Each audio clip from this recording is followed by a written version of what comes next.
There's something called sacrifice and giving time and money to people. But then there's something called abuse. And if people think that they can abuse your time and they can abuse your giftings, they will abuse it. So it needs to be self-exalting. And we're not teaching self-exaltation by saying it needs to be self-exalting. What we simply mean is that there has to be something in it that benefits you, whether it's now or later. Not to manipulate a situation and not to be narcissistic about what you're doing or to be self-grandizing, but to make sure that you're not leaving yourself on a limb with no fallback plan or nothing there. So in order to show up, you got to be intentional. Why am I doing what I'm doing and the person I'm doing it for?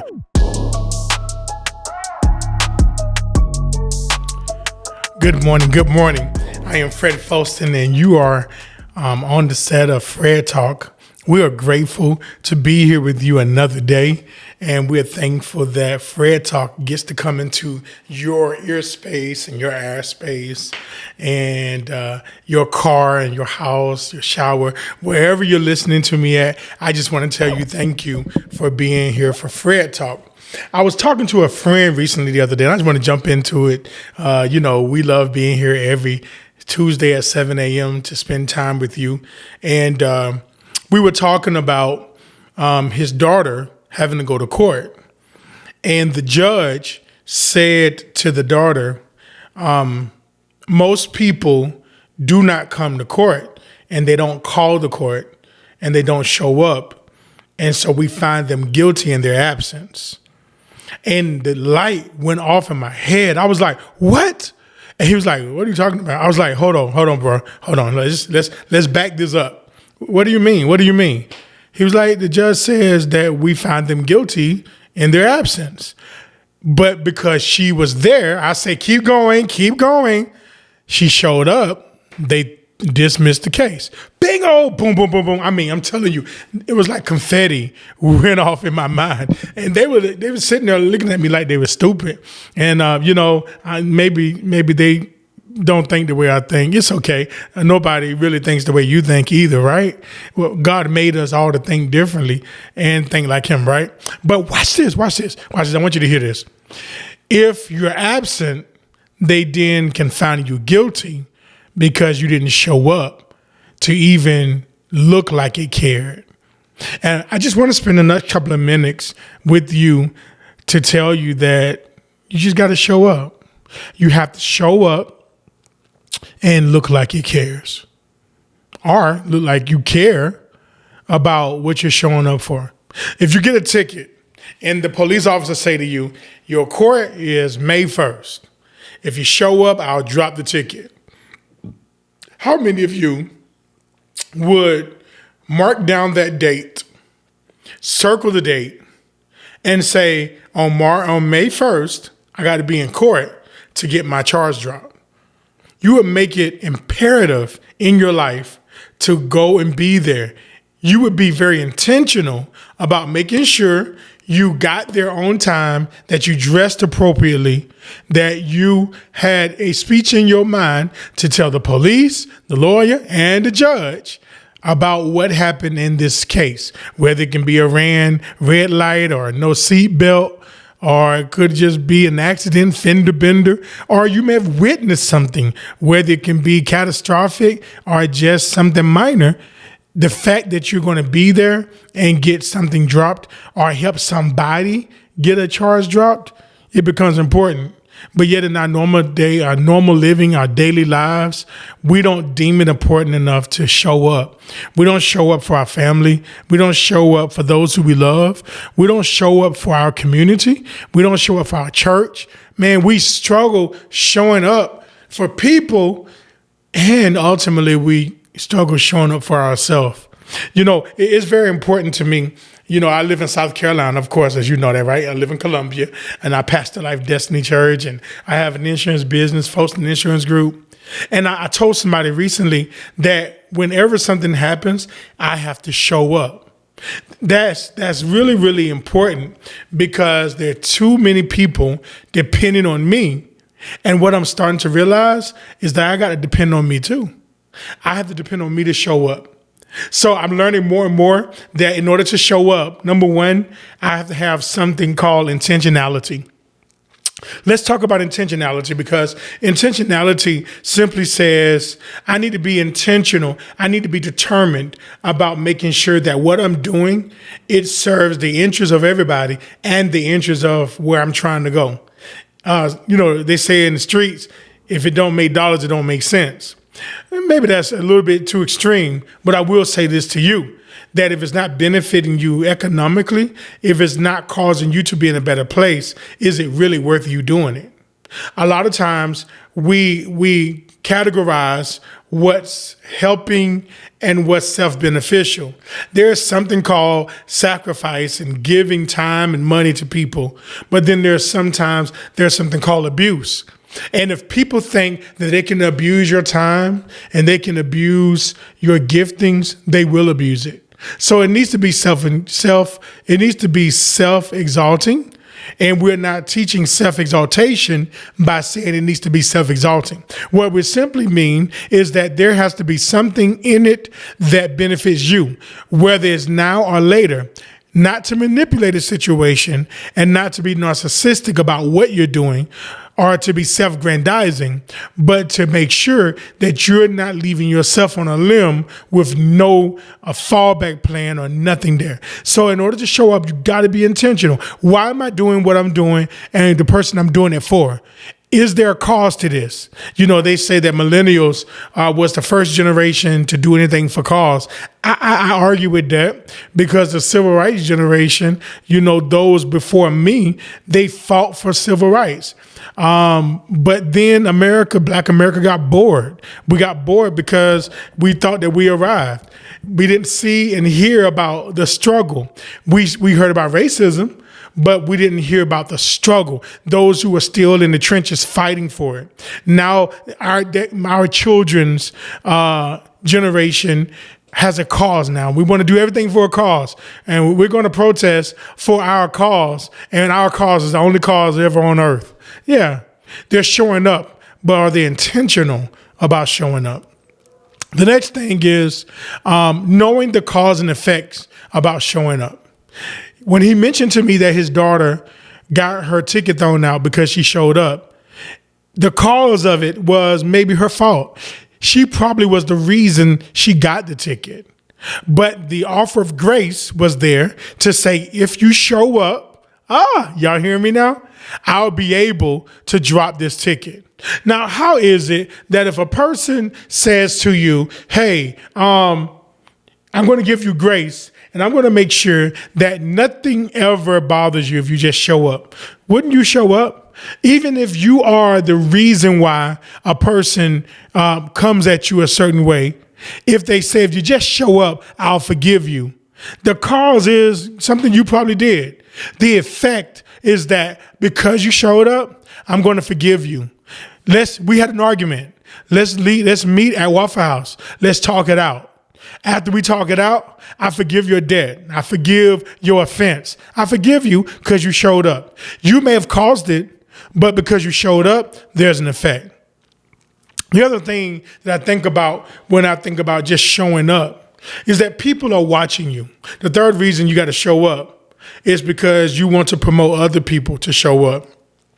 Showing up is a seed, and not showing up because of your need is not necessarily sacrificial, or nor is it, reprehensible to say that because I don't want to show up, I got the right to not show up. Some people are depending on you to show up so that you can simply encourage them that when whatever situation you're in, you can actually just show up. There's been days as a pastor that I did not feel like preaching. I didn't feel like getting up and putting my best foot forward. I didn't want to smile. I didn't want to hug the little kids and pray for the grandmamas. Sometimes I just wanted to be by myself. But I had a member come to me recently and they said, Pastor, I want to thank God for you simply showing up today.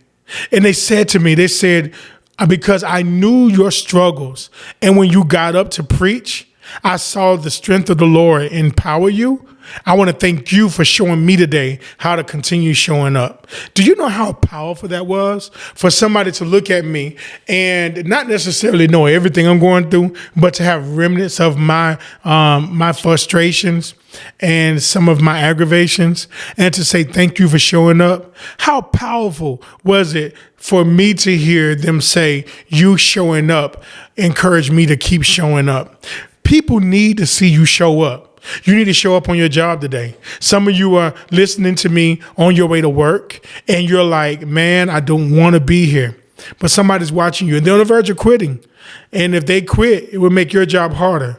But they're going to show up and they're going to come to see if you showed up. And if you show up and now they're encouraged to show up, now somehow iron sharpens iron, right? I'm able to benefit you and you benefit me, and we encourage each other. You got to show up. Some of you are facing legal situations. Just show up. Show up and be honest. You know, I had a situation recently in my life where I had to just be honest about a situation and how what my dilemma in the situation was and what the other person told me in contrast. The case was dismissed simply because I showed up and I was honest. The cause and effect, the intentionality, the outcome for people all happens because you show up. Whether it's in your finances, your romances, yes, because finance and romance are two areas of our life we don't like to show up in. If it don't go our way, we walk away. And after a certain point, we get to a point where we're too frustrated to have a conversation. But just show up. And sometimes showing up to announce your decision is better than just walking away and leaving a person guessing. You got to show up. Even as a pastor, I often encourage my leadership. They would say I'm fussing, but I'm actually encouraging them to be accountable. Accountability and availability are twins. You got to be available and accountable. And even if you can't be available, you got to still be accountable, because accountability will afford you more availability. But to be available and not accountable is asinine. You can't do it. Showing up shows those who are in charge that I have somebody dependable in my life. I have somebody who could literally take the helm and run with it. They can put their hands on the bar and hold the oxen steady. Some people are not steady because they don't show up. There's been times in my life that I said in my mind that if a person walked through the door, I'm going to bless them. And they never got the blessing. Not because I didn't like them or I didn't have it for them. They just didn't show up. I often think about it in closing this morning session, is that what if God didn't show up for us? And a lot of times it feels like he don't show up. For Joseph, God showing up would have been before his brothers threw him in the pit. For Moses, God showing up would have been not even having them to have to walk to the Red Sea. David, I'm sure David would say God showing up would have been to kill Goliath. But in every situation, God gave that human supernatural strength. And if you just show up today, God is going to give you superhuman strength, supernatural strength to do things you didn't think you could do, to say things you didn't think you can be able to say, to go places you didn't think you can ever be able to go. After traveling across the ocean, 19 hours to Africa, and another 12 hours from Cape Town, Africa to Frankfurt, Germany, and to experience cultures from around the world, I now realize that our worldview is so thwarted. We don't see things from an overall view because Americans are spoiled. We got things that we didn't even work for. We see welfare as a hand me out, hand me down, give away, help me because I ain't got what you got. But if you just show up and learn how to fish, you'll never be hungry. You just have to go and do what they taught you to do, fish. One of the things that me and my kid's mother fuss about often throughout parenthood was and is the ability for me to be a dad to them. And me being a dad to my children is different than me being a pastor to a member. And I want you to follow me here, right? If a member comes to me and they said, I'm going to quit my job, my encouragement to them would be, you got to go show up for work so that you can feed your family. If my daughter or my son walks up to me and say they're going to quit their job, I'm going to say to them, I'm not a quitter. I show up for work. I go to make ends meet. I provide so that you can have lights and a house over and a roof over your head and food to eat in your belly. And if I don't show up, you don't have these things. So you did not learn that mentality from me. And so my grace for my children is a lot less simply because I'm responsible for them. Many of you are not showing up because you don't have no responsibility. You need responsibility for availability, for accountability, so you can show up. I know all those abilities, right? You got to be able. You got to be stable, which is stay able. You got to be available. You feel what I'm saying? Stability is ability to stay. So you got to show up. It's called showability. I want to know today, do you have showability or give up ability? You choose which one you're going to be known for today. I want to say that I think that you have showability, that you can show up even if you don't feel like being there. This has been your Fred Talk for the day.